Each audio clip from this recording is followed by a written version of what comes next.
कन्या राशी. कन्या राशीच्या आयुष्यातील विश्वासघाताचा गूढ अर्थ. कन्या राशी म्हणजे संयम, शिस्त, प्रामाणिकपणा आणि विश्लेषणाची मूर्ती.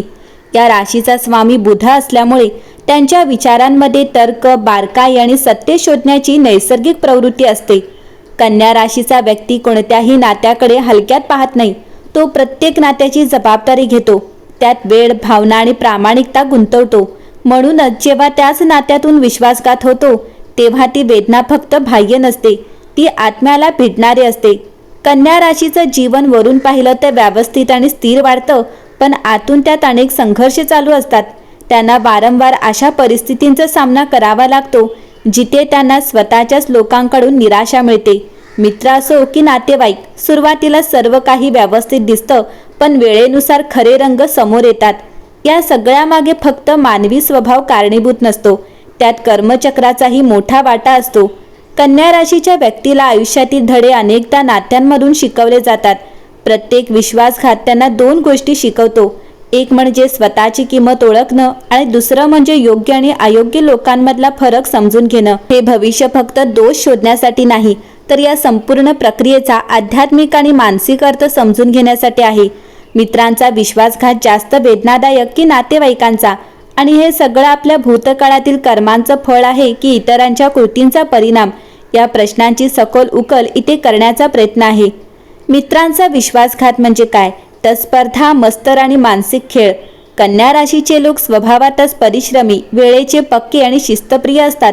ते कामात परिपूर्णता शोधतात, त्यामुळे मित्रांच्या गटात ते अनेकदा सल्लागार, मार्गदर्शक किंवा निर्णय घेणारी व्यक्ती बनतात. सुरुवातीला सगळ्यांना त्यांची ही गुणवत्ता आवडते, पण हळूहळू काही मित्रांना त्यांच्या सातत्यपूर्ण प्रगतीचा आणि शिस्तबद्ध स्वभावाचा मत्सर वाटू लागतो. कन्या राशीचा स्वामी बुध असल्यामुळे त्यांची निरीक्षण शक्ती तीक्ष्ण असते. ते लहान सहान गोष्टी लक्षात ठेवतात. मित्रांच्या बोलण्यातले बदल, वागण्यातली कृत्रिमता, नजरेतील असूया हे त्यांना जाणवतं, पण ते लगेच प्रतिक्रिया देत नाहीत. ते आधी स्वतःला प्रश्न विचारतात, मी चुकीचं समजतोय का? इथेच मानसिक खेळ सुरू होतो. काही मित्र कन्या राशीच्या स्पष्ट वक्तेपणाचा गैरसमज करून घेतात. तू नेहमी चुका का दाखवतोस? तुला सगळं माहीत असतं का? अशा टोमण्यांतून अंतर वाढतं. कन्या राशीचा हेतू सुधारणा असतो, पण समोरच्याला तो टीका वाटतो. या गैरसमजातून मनात राग सचतो आणि एक दिवस तो विश्वासघाताच्या रूपात बाहेर येतो. अनेकदा मित्र आर्थिक फायद्यासाठी, करिअरच्या संधीसाठी किंवा गुपितांचा वापर करून धोका देतात. कन्या राशीने एखादं गुपित मनापासून सांगितलेलं असतं, पण तेच नंतर त्यांच्या विरोधात वापरलं जातं. ही गोष्ट त्यांना आतून हादरवते, कारण ते गुपित सांगताना पूर्ण विश्वासाने बोललेले असतात. मित्रांचा विश्वासघात कन्या राशीसाठी धडा असतो. प्रत्येक जवळचा माणूस हा आयुष्यभराचा नसतो. काही लोक फक्त प्रवासातील प्रवासी असतात. नातेवाईकांचा विश्वासघात. रक्ताच्या नात्यातील सूक्ष्म राजकारण. कन्या राशीचे लोक कुटुंबासाठी खूप काही करतात. ते जबाबदाऱ्या टाळत नाहीत. घरातील आर्थिक नियोजन, कागदपत्रांची काळजी, वृद्धांची सेवा या सगळ्या गोष्टी ते मनापासून करतात. पण अनेक वेळा त्याच कुटुंबातून मत्सर आणि तुलना सुरू होते. तो किंवा ती जास्त पुढे गेलाय, त्याचं कौतुक जास्त होतं, अशा वाक्यांतून नातेवाईकांमध्ये स्पर्धा निर्माण होते. कन्या राशीचा व्यक्ती यशस्वी झाला की काहींना त्यांचं यश सहन होत नाही. वारसा हक्क, मालमत्ता, पैशांचे व्यवहार या गोष्टींमध्ये गैरसमज वाढतात. कन्या राशी स्पष्ट बोलते, त्यांना खोटेपणा आवडत नाही. त्यामुळे घरात एखादी चुकीची गोष्ट दिसली तर ते थेट सांगतात, पण काही नातेवाईकांना हे टोचतं. ते त्यांना कठोर, अहंकारी किंवा स्वतःला श्रेष्ठ समजणारे म्हणू लागतात. हळूहळू त्यांच्या विरोधात वातावरण तयार केलं जातं. नातेवाईकांचा विश्वासघात सर्वात खोल जखम करतो, कारण तिथे भावनिक गुंतवणूक जास्त असते. मित्रांपासून दूर जाणं सोपं असतं, पण कुटुंबापासून तुटणं मनाला छेद देणारं असतं. कन्या राशी अनेकदा शांत राहून सहन करतात, पण आतून ते खूप विचार करत असतात. कर्मचक्र म्हणजे काय? शिक्षा ही आत्मविकासाची योजना आहे. कन्या राशीचा व्यक्ती जेव्हा वारंवार विश्वासघात अनुभवतो तेव्हा तो स्वतःला दोष देतो की मी एवढा प्रामाणिक असताना माझ्याबरोबरच असं का? हा प्रश्न त्यांच्या मनात खोलवर रुजतो. ज्योतिषशास्त्रानुसार बुध बुद्धी देतो, पण जीवनात शनी कर्माचं फळ देतो. शनी आपल्याला धडे शिकवतो. काही वेळा आपण ज्या लोकांवर आंधळा विश्वास ठेवतो ते आपल्या जीवनातील चुकीचे निर्णय असतात.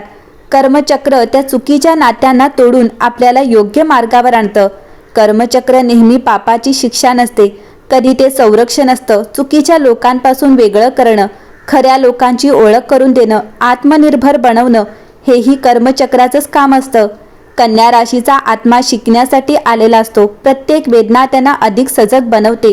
ते भावनांवर नियंत्रण ठेवायला शिकवतात, मर्यादा आखायला शिकतात आणि स्वतःची किंमत ओळखायला शिकतात. कन्या राशीची अंतर्गत शक्ती तुटून न पडता उभं राहणं हेच असतं.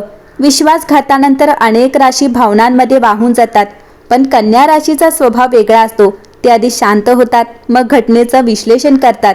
कोणत्या क्षणी चूक झाली, कुठे संकेत मिळाले, कोणत्या शब्दांनी सावध व्हायला हवं होतं, हे ते तपशीलवार आठवतात. ही विश्लेषण शक्तीच त्यांची खरी ताकद आहे. ते अनुभवातून शिकतात. पुढच्या वेळी ते अधिक मर्यादा ठेवतात, गुपित सहज सांगत नाहीत, आर्थिक व्यवहारात सावध राहतात, नात्यांमध्ये स्पष्ट नियम ठेवतात. कन्या राशीचं सर्वात मोठं सामर्थ्य म्हणजे आत्मसंयम. ते रागात निर्णय घेत नाहीत. ते बदला घेण्यापेक्षा स्वतःला सुधारण्यावर भर देतात. त्यामुळे जे लोक त्यांना धोका देतात तेच नंतर त्यांच्या यशाकडे पाहून पश्चाताप करतात. विश्वासघात त्यांना मोडत नाही तर घडवत असतो आणि हाच त्यांच्या कर्मचक्राचा गूढ भाग आहे. वेदनेतून शक्ती निर्माण करणं. कोण जास्त धोकादायक, मित्र की नातेवाईक? सूक्ष्म फरक समजून घ्या. कन्या राशीच्या जीवनात हा प्रश्न खूप महत्त्वाचा ठरतो. मित्रांचा विश्वासघात अनेकदा अचानक आणि उघड स्वरूपात दिसतो. एखादं गुपित बाहेर जाणं, चुकीची माहिती पसरवणं, स्पर्धेत मुद्दाम मागे खेचणं, हे प्रकार स्पष्ट असतात. त्यामुळे जरी वेदना तीव्र असली तरी सत्य लवकर समोर येतं.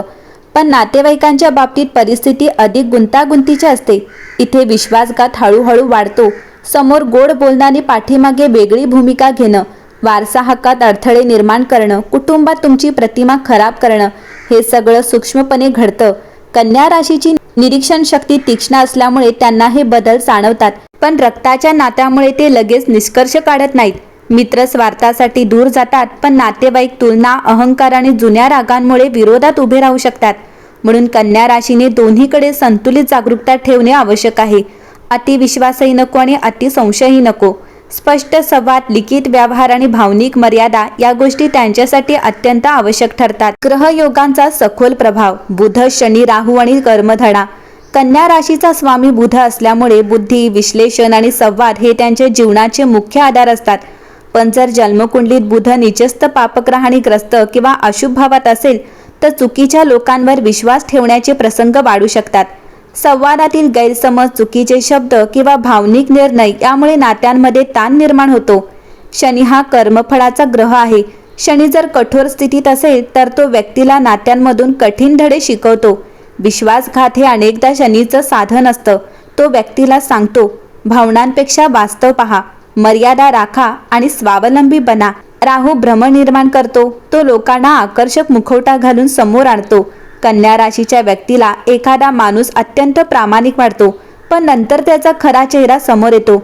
हा राहूचा प्रभाव असू शकतो. त्यामुळे कुंडलीत राहूची स्थिती समजून घेणं महत्त्वाचं ठरतं. जर बुध मजबूत, शनी संतुलित आणि राहू नियंत्रणात असेल तर शेवटी सत्य विजयी होतं. कन्या राशीचा व्यक्ती संकटातून बाहेर पडतो आणि त्याला न्याय मिळतो. ग्रहयोग हे शिक्षा देण्यासाठी नसून जागृतीसाठी असतात, हे लक्षात ठेवणं गरजेचं आहे. कन्या राशी तुमच्यासाठी काही उपाय आणि मार्गदर्शन, ज्यासाठी संरक्षण, संतुलन आणि आत्मबळ मिळेल. कन्या राशीने सर्वप्रथम स्वतःच्या अंतर्प्रेरणेवर विश्वास ठेवायला शिकावं. मनात एखाद्या व्यक्तीबद्दल सूक्ष्म शंका निर्माण झाली तर ती पूर्णपणे दुर्लक्षित करू नये. बुध बळकट ठेवण्यासाठी वाणी संयमी ठेवणं, खोटं बोलणं टाळणं आणि शब्दांची निवड विचारपूर्वक करणं आवश्यक आहे. बुधवारच्या दिवशी दान करणं, विद्यार्थ्यांना मदत करणं, हिरव्या रंगाचा वापर करणं या गोष्टी मानसिक संतुलन वाढवतात. नियमित ध्यान, प्राणायाम आणि लेखनाची सवय लावणं कन्या राशीसाठी अत्यंत उपयुक्त ठरतं, कारण ते विचार कागदावर उतरवतात तेव्हा मन हलकं होतं. आर्थिक व्यवहारात लिखित पुरावे ठेवणं, गुपित सहज शेअर न करणं आणि नात्यांमध्ये स्पष्ट सीमा आखणं हे व्यावहारिक उपाय आहेत. आध्यात्मिकदृष्ट्या स्वतःचा आत्मसन्मान वाढवणं सर्वात महत्त्वाचं आहे. जेव्हा तुम्ही स्वतःची किंमत ओळखता तेव्हा चुकीचे लोक आपोआप दूर होतात. अंतिम सत्य. विश्वासघाताचा लपलेला आशीर्वाद. कन्या राशीच्या जीवनात विश्वासघात हा शेवट नसतो, तो परिवर्तनाची सुरुवात असतो. प्रत्येक वेदना त्यांना अधिक परिपक्व बनवते. ते भावनिकदृष्ट्या मजबूत होतात, निर्णयक्षम बनतात आणि स्वतःच्या मर्यादा स्पष्ट करतात.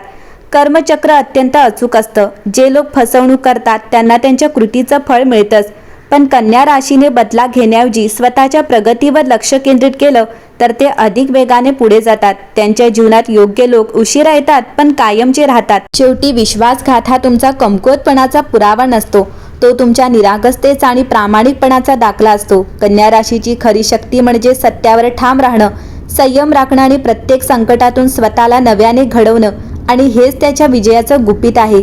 कर्मचक्र, जागृती आणि कन्या राशीचा अंतिम विजय. कन्या राशीच्या आयुष्यात येणारा विश्वासघात हा अपयशाचा अध्याय नसतो, तो परिवर्तनाचा टप्पा असतो. प्रत्येक वेदना त्यांना अधिक जागरूक बनवते. सुरुवातीला ते स्वतःला दोष देतात, परिस्थितीचं विश्लेषण करतात, रात्री झोप न लागता विचार करतात, पण हळूहळू त्यांना समजतं की प्रत्येक अनुभवामागे एक मोठा हेतू असतो. कर्मचक्र अत्यंत सूक्ष्मपणे कार्य करतं. आपण कोणावर अतिविश्वास ठेवतो, कुठे मर्यादा ओलांडतो, कुठे स्वतःचा आवाज दाबतो, या सगळ्यांचा परिणाम आयुष्यात दिसतो. विश्वासघात अनेकदा आपल्याला थांबवण्यासाठी नाही तर योग्य दिशेने वळवण्यासाठी येतो. चुकीचे लोक दूर होतात आणि योग्य लोकांसाठी जागा तयार होतो. कन्या राशीचं खरं सामर्थ्य त्यांच्या शांततेत आहे. ते गोंधळ घालत नाहीत, मोठ्या घोषणा करत नाहीत, ते शांतपणे स्वतःला घडवत राहतात. जे त्यांना कमी लेखतात तेच नंतर त्यांच्या यशाकडे पाहून चकित होतात. कन्या राशीचा विजय आवाजात नसतो, तो कृतीत असतो. मित्र असो किंवा नातेवाईक, जो खरा आहे तो शेवटी सोबत राहतो आणि जो फसवतो तो कर्माच्या नियमापासून सुटत नाही. त्यामुळे विश्वासघात हा शेवट समजू नका, तो तुमच्या जीवनातील एक अनावश्यक वळण आहे. त्या वळणावरून पुढे जाताना तुम्ही अधिक मजबूत, अधिक सजग आणि अधिक आत्मविश्वासाची बनता. कन्या राशीची खरी ओळख म्हणजे सत्याशी निष्ठा आणि आत्मपरीक्षणाची ताकद. आणि ज्या व्यक्तीकडे ही दोन शस्त्रा असतात त्यांचा पराभव कोणत्याही विश्वासघाताने होऊ शकत नाही.